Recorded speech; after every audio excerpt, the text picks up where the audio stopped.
Coming up on the Mindful Midlife Crisis. So someone who is neurodivergent, their brain is working differently than what we have always considered to be typical. So that might be someone who has ADHD or autism. It could be someone who has Tourette's or dyslexia or, some other sort of what we would look at in the school system as like a learning disability. Executive functioning is the sort of decision-making, problem-solving, self-awareness, self-regulation part of the brain that happens in the prefrontal cortex.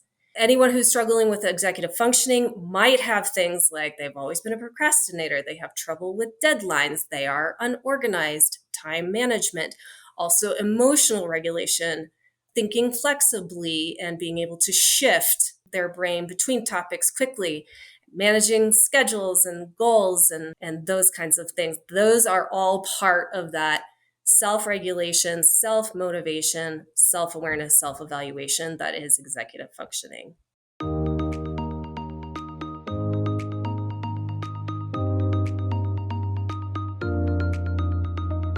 Welcome to the Mindful Midlife Crisis, a podcast for people navigating the complexities and possibilities of life's second half.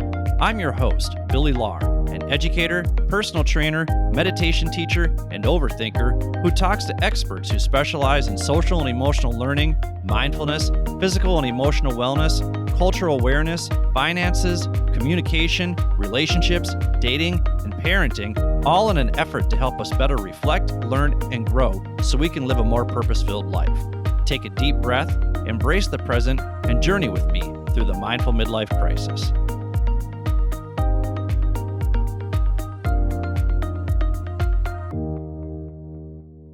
Welcome to the Mindful Midlife Crisis. I'm your host, Billy Lahr. Thank you for tuning in wherever you are. The purpose of the show is to help others navigate the complexities and possibilities of life's second half with more curiosity, compassion, openness, and awareness so you can take inspired and intentional action to jumpstart your life. I do this in two ways. First, by sharing how cultivating my own daily mindfulness practice over the last 10 years has helped me navigate the trials, tribulations, and successes of my own midlife crisis. I also provide a platform that gives people the space and permission to share their expertise and life experiences so you can use that information to enhance your life with whatever you find relatable and practical. And remember, this free and useful information is helpful to people of all ages. Wisdom isn't about one's age. Wisdom comes from our ability to reflect, learn, and grow from our own life experiences while also learning from the experiences of others, regardless of what stage of life we are in, because you just never know what life is going to throw at you. So there just might be a conversation or two from past episodes that help you feel better prepared for the challenges you might face in life or that you're facing right now, whether those challenges be your emotional, mental, and or physical health, your relationships with others, including your partner and children, your career, your finances, whatever curveballs life is throwing your way right now. Just know that you are not alone in your experience, and the conversations I'm having here are with people who have been there before or have done the research to help you navigate these situations with more awareness, openness, curiosity, and compassion so you can jumpstart your life. And trust me, I take all of these conversations to heart as well, and I try to apply what I'm learning from these conversations into my own life because my hope is that you can see and hear the growth I'm making so that it inspires you to seek out the connections between our shared experiences so that you too can take intentional, inspired action. If you're looking for some ways to help you better navigate whatever you've got going on in your life from someone who's been through it before, join our Mindful Midlife community at www.mindfulmidlifecrisis.com for our free weekly group mindfulness sessions, as well as other resources that will help you reflect, learn, and grow. This week's episode focuses on navigating adult ADHD, which is a topic we haven't covered yet, but one I find more and more interesting because I've often wondered if this is why my brain works the way it does. And more adults are finding out later in life that they do in fact have ADHD. So this is something that's very much on the forefront of my mind. And maybe after hearing this conversation, you yourself may feel inclined to look into this further. So if you want more episodes like that, you can check out episodes 10 and 35 with fan favorite Tom Cody, who gives you his unfiltered take on social emotional learning. Check out episode 23 with the boss babe, Tandra Rutledge, on how to parent and work with children with ADHD. And also check out episode 59 with Rich Bracken about the social emotional lessons being a DJ has taught him. So with that, let's meet today's guest.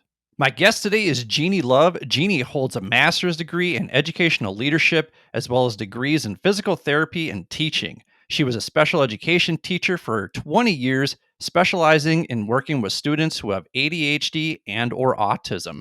Today, Genie lights up coaching professionals and entrepreneurs who are learning they have ADHD and or autism later in life. Through her collaborative coaching modalities, she helps adults from all walks of life become more productive, confident, and successful in their personal and professional goals. Her program combines evidence-based techniques with mindfulness and emotional intelligence to help her clients truly understand their brains and build a toolbox of techniques that work for them. And that's what she's here to discuss with us today. So welcome to the show, Genie Love. Thank you. Happy to be here. Yeah, absolutely. You know, you're someone after my own heart, working in education. And I figure special education teachers already have their passport to heaven stamped already because it's an incredibly difficult job. So I just want to say thank you for the work you've done in those 20 years. And it's great that you're making this transition to help adults navigate ADHD and autism later on in life, because in terms of recognizing that, oh man, hey, I have this and I've never been given the skills to manage it. We need people like you out there to share what you know so that they can thrive and be successful. So again, thank you so much. Well, you're welcome. I appreciate your thanks, your gratitude. But, the truth is that I love it. Like, I find it a challenge that every student, every adult is different. And I find it, engaging to me to try to figure out what strategies are really going to help this person in their life with their goals. And so I love the work. I'm happy to do it. We're going to dive into that in just a little bit, but we always like to ask our guests the 10 roles that they play in their life. So what are 10 roles that you play in your life? Okay, so I am a mom. I am a wife. I am an outdoors woman, which means my favorite things to do are snowboarding, camping, rafting, and hiking, and all the other outdoor things. I am an entrepreneur. I'm an ADHD and autism coach. I'm an eater. I love to eat good food.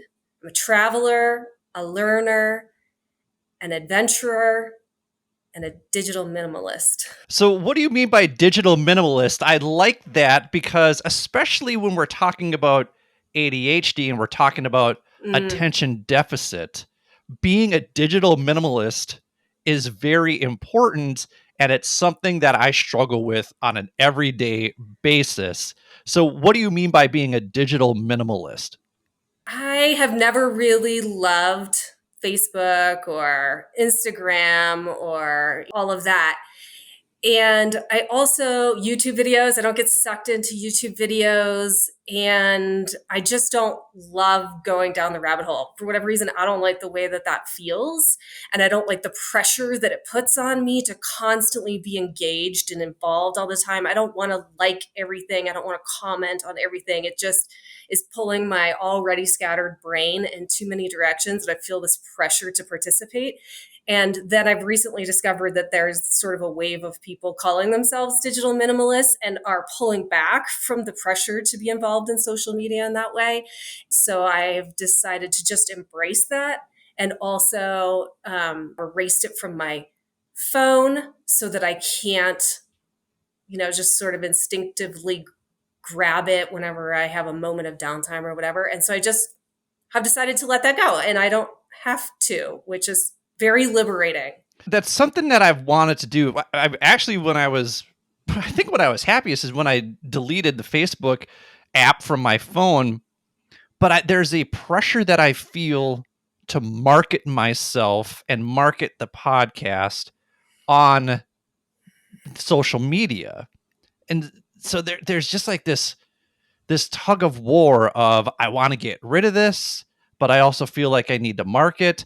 And I'm not going to lie, I am an attention whore. So I also like that affirmation of likes, like it's currency for me. So I feel like you have a course ready to go in terms of digital minimalism and how that can relate to ADHD. So I'll take 10% of that for giving you the idea. Got it. And and you can be I'll be a student in the course. you'll be my first student. I actually really love that idea. I'll build a course for you. That would be great. I think you would probably have quite a few people who would gravitate towards a course like that. You're also an outdoors woman. I like this because you live in Colorado. You basically have the outdoors, the snowboarding, the camping, the rafting, the hiking at your fingertips. What's it like being a Colorado resident? I mean, and I actually think that that kind of aligns well with my digital minimalism because most of where I live, because I live in the mountains, if you just drive like 10 miles out of town, you have lost your cell service. And so it's very easy to get away from the technology. And I love it. I love to go away for the weekend and it doesn't work. And then you have nothing else but to just be where you are with the people who you are with and the opportunity to be a little bored, a little less stimulated. And it's the most amazing thing. I love it. It's just my favorite thing to do. Well, and I bet that lends well to being an adventurer, which is something you're looking forward to in the second half of life. What adventures are you looking forward to? What are you planning on doing? So I kind of identified the three that I am looking forward to in the second half of my life as being a mother and being this ADHD and autism coach and being an adventurer. And the other two kind of align with the adventurer. Like I'm super excited to see where my daughter's 10 years old. I can't wait to see what adventures we get into in, the second half of her life with us before she leaves us. We love to take trips together. My daughter and I road trips and go on adventures. I'm excited about this business and where it's going to lead. I have no idea. It's still somewhat new. And so that's very exciting. And my family and I, we lived in South America for 5 years and came home around the COVID time. We were kind of ready to be back in the US, traveling the US, and now I'm ready to get back out and do a little more international traveling again. And yeah, adventures, whether it's challenging my brain in a new way or doing something physical. Where in I love South it. America did you live? I lived 2.5 years in the northern part of Chile in the Atacama Desert, which is the driest place on the planet. And then I lived 2.5 years in Arequipa, Peru, which is in southern Peru. It's kind of like if the tourists come to go to Machu Picchu and Cusco, they stop through Arequipa. It's a big city, but also a pretty popular tourist place. When we talked last time, you had mentioned that your daughter has ADHD. And you can see sort of the combination here then of ADHD coach and mom. It's personal for you. Yeah, and it wasn't when I started. The two were kind of happening at the same time. Here's what happened is we returned home from South America and it was sort of a where are we going with our careers? And my husband decided we decided he would go back to work because he had been a stay-at-home dad and that I would stay home for a little while because it's possible our daughter was going to need to be homeschooled. And we live in a pretty rural area. And so COVID was pretty minor around here. She didn't need a lot of homeschooling. So I was like thinking about what am I going to do with my career? At the same time, she was struggling with sort of behavioral and emotional regulation. So it seemed like me going back to teaching in the public education system wasn't going to give me the flexibility and the emotional energy to be the best mom for her. So then I just started analyzing everything. What do I want from the second half of my life? Like, what are my goals? What are my priorities? Kind of worked through all of that and then started to build what was going to give me that.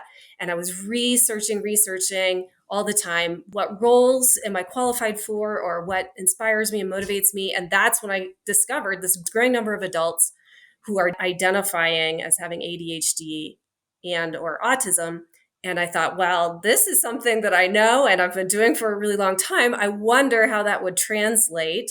And so I just threw myself out there as a coach, and it's taken off. And I really, really love it. And I'm super excited to work with adults.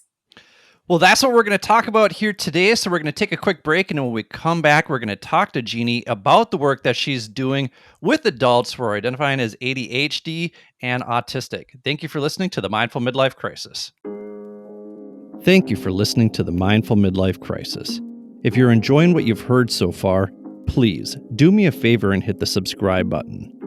Also, giving the show a quick 5-star review with a few kind words helps others find and benefit from this podcast just like you are.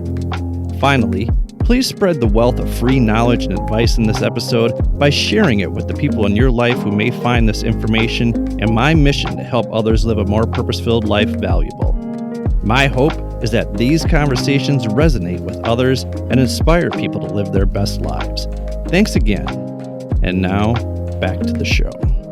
Welcome back to the Mindful Midlife Crisis. We're here today talking to Genie Love. She works with adults who have ADHD and autism, and we're just figuring out, trying to identify some skills that she teaches people who identify as neurodivergent or have executive functioning disorders. And those two words are starting to become more and more popular these days. So what do those terms mean? So someone who is neurodivergent, their brain is working differently than what we have always considered to be typical. So that might be someone who has ADHD or autism. It could be someone who has Tourette's or dyslexia, or some other sort of what we would look at in the school system as like a learning disability. Executive functioning is the sort of decision-making, problem-solving, self-awareness, self-regulation part of the brain that happens in the prefrontal cortex.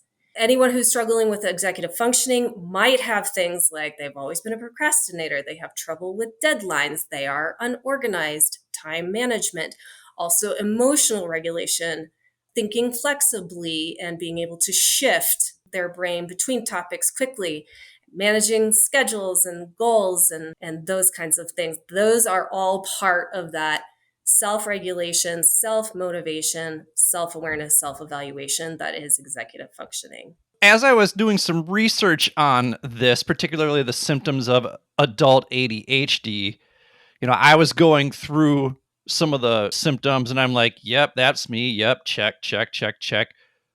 But then I got to thinking, like, some of the conversations that I've had with adults, and I think people tend to take isolated incidents that they have in their life and they chalk it up to, oh, that's just my adult ADHD, when in reality, we're all just human and the brain is a powerful organ.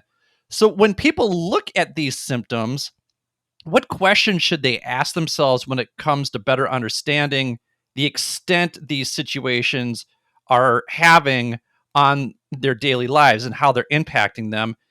And I guess more importantly, what's the fine line between emotional immaturity as an adult and having ADD or ADHD as an adult?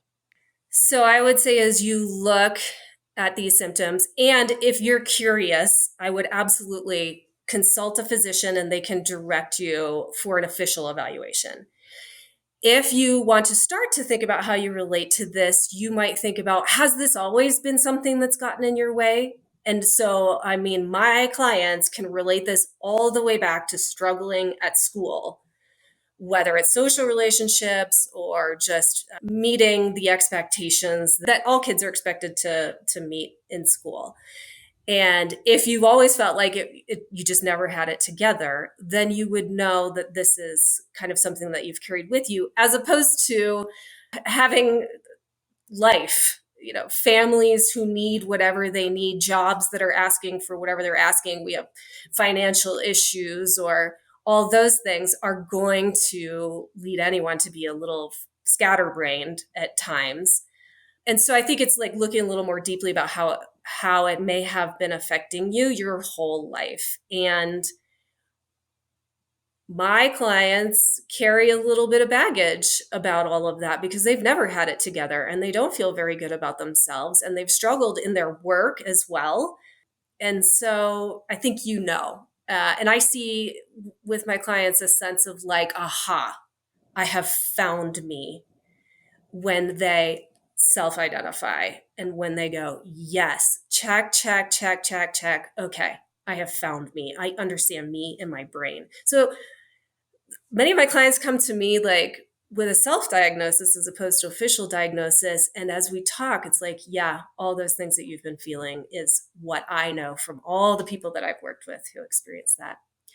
And as far as emotional, what did you Immaturity, call emotional it? immaturity. Immaturity. Yeah, that's interesting. I guess I don't know that I have a response for that.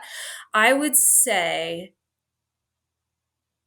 that when the other things all fall in line. So, for example, I was talking to this woman recently, and she said she's been diagnosed as having anxiety and depression and OCD and I don't know, these other social issues. And she's like, but really what I had is the whole package, which when you put it all together, emotional regulation, all the behavioral management, we put that all together, it looks like autism. And then it's like, aha, okay. So I think it's not, if you look at emotional immaturity and all the other things are in place, then it's probably not.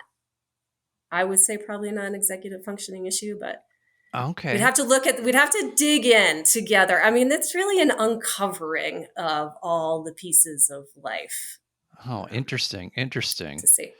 So it's too dismissive of me to say, yeah, we'll chalk it up to emotional immaturity, when the reality very well could be that it is an executive functioning disorder. An emotional regulation disorder or, autism is a difficulty relating to people in a social environment. And so, yeah, maybe lean in a little bit more to the whole story. That's a good reminder, because when I'm teaching mindfulness, I always talk about come at things with compassion, come at things with curiosity. Hey, even teachers need to be taught sometimes, even coaches need to be coached. So that's a good reminder to take a step back and be like, oh, okay, yeah, lean into the curiosity, lean into the compassion a little bit. You taught special education, as we mentioned, for 20 years, and now you're working with neurodivergent adults. How does the development of the brain compare and contrast to how ADHD affects children and adults? And is it possible for people to develop ADHD later in life?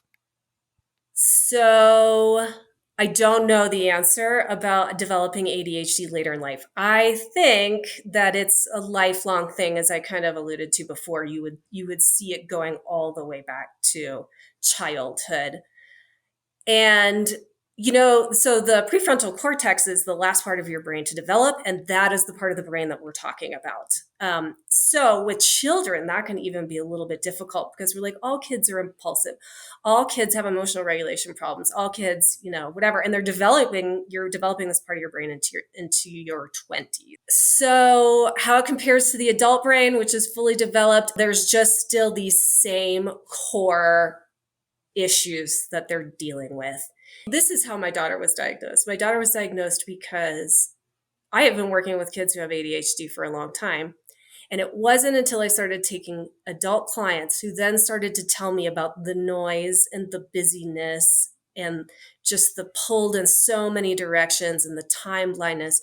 They started telling me what was going on in their brain. And I was like, oh, that's my daughter. That's it. That is why she struggles to like start things because it's an overwhelming task and she doesn't even know how to prioritize and start. And then I start to identify some of these things in my own brain. Well, my brain bounces all over the place. And sometimes it's hard to complete a thought and I get lost. And I am like, organizing documents and things is like a thing that just doesn't even make any sense to me. And so I don't remember exactly where this conversation started, but maybe you can remind me of the question or if I answered it. Well, I was just wondering, do people develop ADHD Oh, later in life? And the reason why I asked that is I'm wondering, since you're becoming a digital minimalist, is ADHD something that will likely become more common given how overly stimulated our brains are becoming as technology outpaces brain research? So that is, and I think that's where the struggle is right now, is that, especially for my clients who have ADHD, is this kind of goes back to everybody thinks they have ADHD right now. We're all pulled in too many directions all the time with the amount of alerts going off and notifications and the constant. I mean, they have brilliant scientists developing the social media to be more addictive. And so, adult ADHD or just like learning how. So this is where the mindfulness comes in, and the self-regulation, like really being aware of the choices that we're making, so that we don't get pulled all the time. And so I think that's scientists taking advantage of the chemicals and the wiring of our brain to build programs that rope us in even more. And so, yeah, so that'll be part of the course. What I suspect is that what technology is doing is it's rewiring, it's restructuring our brain. And it could be a normal brain, but because of the restructuring of the brain, the rewiring of the brain through these addictive measures in social media, which feels instant, right? It's insta, that we then are in turn displaying symptoms or qualities that might be similar to particularly ADD. And I wanted to take a look at these statistics here because when we look at ADD, ADHD, I think that they're kind of interchangeable, or we think of them as interchangeable, but really they are two different things. So here's what I found, and you can let me know if it's different. What the research says that 8.4% of children and 2.5% of adults are affected with ADHD, but the National Institute of Mental Health thinks that those numbers are most likely higher because that's only based on diagnoses, which we're going to come back to here in just a little bit. But when we're talking about ADD, we're talking about 33% of adults with a diagnosis who are inattentive. So it's a lack of focus. Then the ADHD label is in reference to hyperactivity and impulsivity, which only affects 7% of adults, which I think actually makes sense. And then 60% of adults have some form of combination of the two. So then what is it that we get wrong about people with ADD and ADHD? And what do the people who work with you not see when they're starting out with you?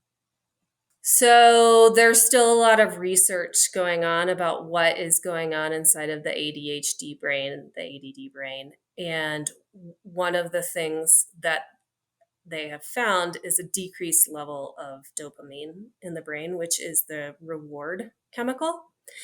And so, what that means is that it's harder to motivate yourself. So, when you complete a task, you feel a sense of accomplishment. Or when you're having a hard time getting started on a task, you can visualize how you're going to feel at the end of it, the sense of accomplishment. That I think is harder for someone who has less dopamine in their brain to envision that and get yourself there and get yourself motivated. So I hear clients say, and my daughter say, I want to start. I know that I need to start, but I just can't do it. So there's that as far as what is going on in the ADHD brain. My clients come to me because they have had this aha about what has been going on their whole lives. And now they want to take action. I have always struggled with this, and now I'm ready to take action. And look, there's coaching available, empowering their employees who have ADHD and autism. And one of the things that I say is that you have them already employed, and they might not even know that they have ADHD or autism. When we start together, it's just like, what's your biggest problem right now? My biggest problem is that I am not on top of my work. don't have enough energy to do all the tasks that I need to do, something like that. And then, so we start to dig, and then come up with some strategies that they can implement immediately. Then at the same time, the mindfulness comes in, which is, slowing down, taking a step back, being very thoughtful and purposeful about what you're doing with your time and how you're making your decisions, and not responding on impulse or out of this addiction to busyness that we all have right now, which is part of the social media. Um, anyway, so then we add the mindfulness to kind of like be more thoughtful about the decision making, and then this sort of emotional intelligence and mental fitness to keep the strategies. They've tried everything and none of it has stuck. So how can we repeat over and over and over again and get some good mental strategies to keep the techniques that you've been working on? One thing that I find interesting on your website is that it says adults both diagnosed and self-identified as having ADD, ADHD, and or autism want to better understand themselves and learn how to manage their own lives, and that's why they choose to work with you. And I remember reading that line about self-identified or self-diagnosed, and I was like, ooh, that's an ethical dilemma for me right there. I don't know how much of a fan I am of self-diagnosing as ADD, ADHD, but you had an interesting reframe around that. So can you explain that, please? Yes. Well, and maybe you can tell me, do you remember what I said when I reframed it? Well, I think we both kind of came to the conclusion that it doesn't really matter if you identify Yes. as ADD, Mm-hmm. ADHD. You're just recognizing that there is a need for some sort of executive functioning support because you're struggling with focus, because you're struggling with emotional regulation. Yes. And that's exactly right. And it can be difficult, expensive, and time consuming. And to get an autism diagnosis is especially hard for adults. I mean, it's just like you check the boxes, and then you dive back a little bit in your history and you go, yes, this is the thing that has always been in my way and I have always struggled with, and I've never had it together. And when, again, I'm not a medical professional, so I cannot diagnose anyone, but I've got a lot of experience working with children and adults. And when they come to me and they tell me what's going on in their lives and their history, and we dive into it, all signs point to they're right. I would say that they nailed it. They understand themselves and their brain. And so I don't care. I don't need a diagnosis because I have found that they're pretty spot on from my observations and from my experience. Well, let's do this. Let's take a quick break. And when we come back, we're going to continue talking about the skills that Genie shares with her clients so that they can better navigate this ADD, ADHD, and autism mind. Thank you for listening to the Mindful Midlife Crisis. Thank you for listening to the Mindful Midlife Crisis. New episodes come out every Wednesday to help you get over the midweek hump.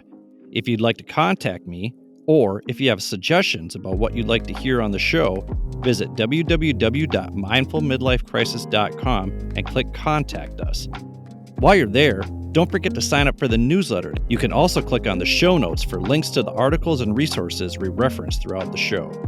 If you want to check out my worldly adventures, follow me on Instagram at mindful_midlife_crisis. My hope is that my trials, tribulations, and successes will inspire you to take intentional action to live a more purpose-filled life. And while you're at it, remember to show yourself some love every now and then, too. Thanks again. And now, back to the show. Welcome back to the Mindful Midlife Crisis. We're here today talking to Genie Love. She's got a program that combines evidence-based techniques with mindfulness and emotional intelligence to help her clients truly understand their brains and build a toolbox of techniques that work for them. She focuses on people who have ADD, ADHD, and autism.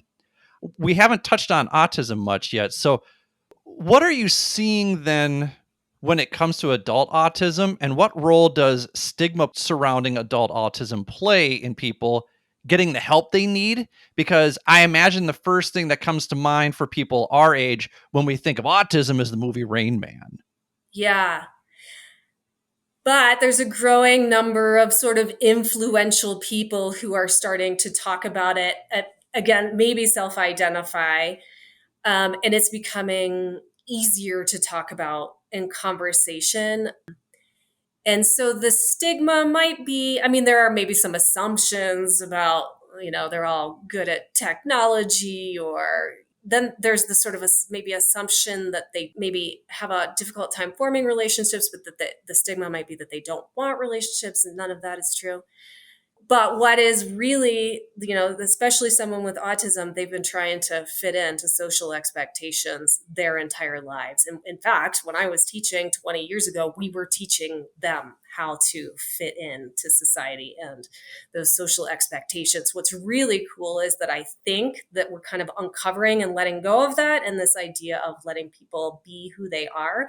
But now with my clients, we have to start to peel away the layers that they've been building up to be what people expect them to be their whole lives. And so that's a lot of work. I have clients who are just like, it's unnerving to try to dig into who you really are when you've spent your whole life building this facade of what people expect you to be. What are some of the symptoms then of autism? What is it that people who maybe are listening and they're like, "Oh, wait." Because I feel like of the two, ADHD, ADD gets more notice than autism. So what would be some of the symptoms as people are listening to this? They're like, "Oh, okay. That's just starting to resonate with me a little bit." One of my clients came to me and described it. Well, we can talk about a few different things, but one of her experiences is she called it not having enough spoons, something about a global lack of spoons, and described it as like you use the spoons that are in the drawer, but there aren't enough spoons. And she feels that way about her energy. So these tasks require a different amount of energy for her to initiate, to plan for, to see all the way through. Then it's like, then she needs to sort of come down afterwards, and so reset her energy so that some people with autism are very sensitive to sounds and noises, and social situations cause a lot of anxiety because they've always struggled, and smells and textures and all those things. And so that can be taxing to your nervous system if it's always on edge like that. And so the build up to the task and then the coming down, and then I mentioned previously, executive functioning, sometimes you struggle then switching between tasks. So how do I end that task? And then the sort of monitoring of the time. How long is something going to take? What are all the steps that I'm going to have to do to take care of this task? Can be incredibly challenging to her energy level. I have other clients who really have struggled with emotional regulation. Fight or flight is on, sort of bringing that down to a smaller level so that it's easier to regulate and slow the fight or flight down. I think people are a little more commonly aware of the struggles with social regulation that people with autism typically have. So those are some of the experiences of my clients. One of the steps you take with your clients is an audit of their physical environment. And as someone who has been moving around from place to place for the past 18 months, I can tell you from personal experience just how important having a space conducive to focus thinking and deep work is. What do you look for when you do these audits, and what do you advise? What do you advise against when you're doing these audits? So I think maybe people can relate to having like a tidy workspace or something like that, but also to think about your energy regulation. And so I love to get up and move. And how can we use the space that we have? So this is maybe about work. So how can you use the space that you have a little more creatively? And how can you do sort of an energy level audit to see, what do I need to focus right now? Do I need to be more alert, sitting upright, and maybe that kind of a more stiff chair? Or is this sort of a brainstorming, brain dumping, more casual, and I would be more comfortable in a more comfortable place? What role does technology play? How can you not only just turn off the notifications, but really just make that a conscious effort? I am now getting myself ready to do this sort of deep, challenging task. So, what does that look like? Closing all the tabs, turning off the notifications, maybe even putting your phone out of reach so you can't get bored and absentmindedly grab it. When to take breaks and get up and move can really spark creativity, which is amazing. So, those kinds of things, like I was coaching a client on how to set up her own home office, and it was, a chair by the window with a pencil and notebook. Sometimes you just need to get rid of the technology altogether when you're brainstorming or thinking or trying to be creative. Where can you put a laptop on a countertop so that you can stand and work if you need to be more alert? Those are the kinds of coaching that I do for my clients. How have you set up your daughter's space for success? Well, she's only 10, and the school that she's in, which is amazing, does not send home homework for elementary school students. I think that's hugely valuable and important. Huge props to them for that. But she is very distractible. She gets pulled from one thing to the next thing to the next thing. And so just having sort of a space where we acknowledge, like, this is the project that's going on right now. Here's your workspace on the table. And then when that's done, trying to clean up and acknowledge that are you really finished with this project, or are you being pulled away? So some of that self-awareness, self-regulation conversation happening. So you mentioned schools there, in schools, they have things like 504 learning accommodation plans to support students, but life, including work, does not come with 504 plans. What are some reasonable accommodations neurodivergent thinkers can ask for at work in order to help them manage their executive function disorders?